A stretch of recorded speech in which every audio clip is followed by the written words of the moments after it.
Latest news updates కోసం ఇప్పుడే download చేసుకోండి మీడియా ఎఫెక్ట్స్ యాప్.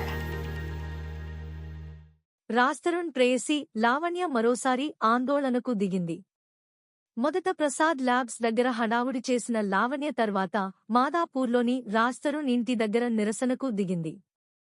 బుధవారం ఉదయం ప్రసాద్ ల్యాబ్ దగ్గర హడావుడి చేసిన లావణ్య తన భర్త తనకు కావాలన్నారు.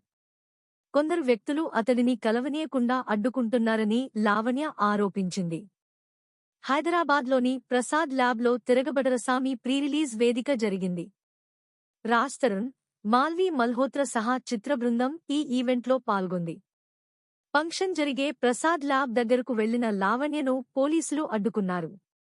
ఏ తప్పు చేయకపోతే ఎందుకు తప్పించుకుని వెళ్లిపోతున్నాడో సమాధానం చెప్పాలని ప్రశ్నించింది లావణ్య. రాజ్-తరుణ్ కోసం ఎందాకైనా పోరాడతానన్నారు.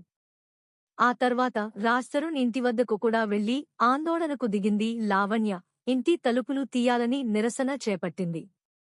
తనకు న్యాయం చేయాలని రాజ్-తరుణ్ తల్లిదండ్రులను కోరింది. ఇద్దరి మధ్య ఉన్న రిలేషన్పై ఆధారాలతో వెళ్లిన లావణ్య రాజ్-తరుణ్ ఎక్కడున్నా రావాలని డిమాండ్ చేసింది. తాను కలిసేందుకు వెళ్తే ప్రసాద్ ల్యాబ్ నుంచి రాజ్-తరుణ్ తప్పించుకుని వెళ్లిపోయాడని లావణ్య పేర్కొంది.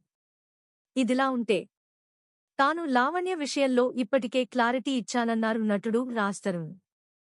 ప్రతిదానికి తన దగ్గర ప్రూఫ్ ఉందన్నారు.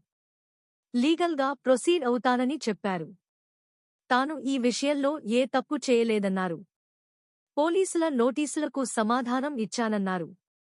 తన అమాయకత్వాన్ని, మంచితనాన్ని ఆసరాగా తీసుకుని నిందలు వేయడం కరెక్ట్ కాదన్నారు. ఈ వివాదాలు పక్కన పెట్టేసి మాల్వీ మల్హోత్రను ఆశీర్వదించాలని ప్రీ-రిలీజ్ వేడుకలో అభ్యర్థించారు రాజ్-తరుణ్.